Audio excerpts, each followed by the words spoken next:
सबैजनाको श्रीमती त त्यस्तो नहोला हैन। हेर्नुस् यस्तो खालको श्रीमती तपाईलाई पर्यो भने तपाई यति अभागी हुनुहुन्छ नि साला हैन जिन्दगीमा। मौन साइलेन्स किलर के सोचौं, साइलेन्स किलर भने के चुपचाप बस्ने, केही पनि नभन्ने, हुन्छ पनि नभन्ने, हुन्न पनि नभन्ने, यो काम गरौं भन्दा त्यो पनि नभन्ने, यो काम नगरौं भन्दा त्यो पनि नभन्ने, सरसल्लाह नगर्ने हैन।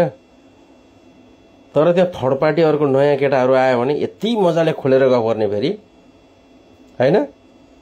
हेर्नुस् यो खालको मुजी श्रीमती छ भने हेर्नुस् हैन, यो मुजीको त औषधि नै 4 इन्ची हो के, यसलाई त केही गर्नै सकिदैन के भने के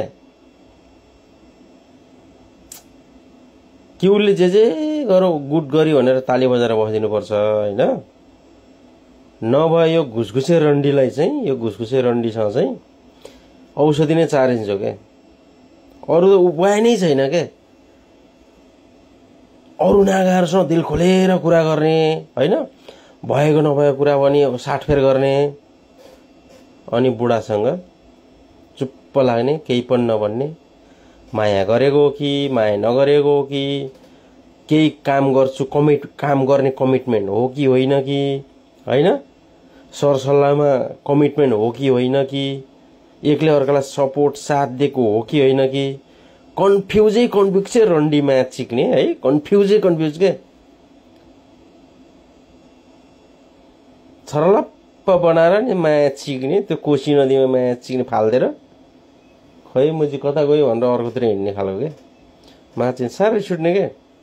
बुढी त मुजी होस् न, मुजी अलिकति हैन, ल हामी यसो गर्नुपर्छ टक्क है, यसो गरौँ, हाम्रो यस्तो छ हैन भन्ने सरसल्लाह गर्ने हैन।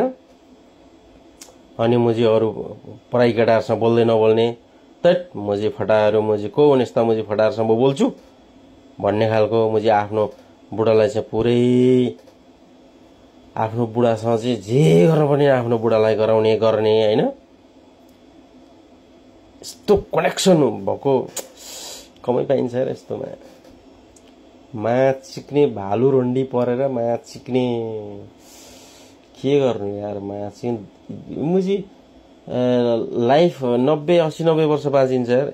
यसमा पनि मुजी यस्ता रण्डी भालु मुजी घुसघुसे रण्डी पर्दियो भने त नि लाइफ त यो बाँचे हो कि मर्या हो कि अब मर्न बाँकी हो कि अब मुजी के गर्न बाँकी हो कि पत्ता केही थाहै हुँदैन रहेछ के।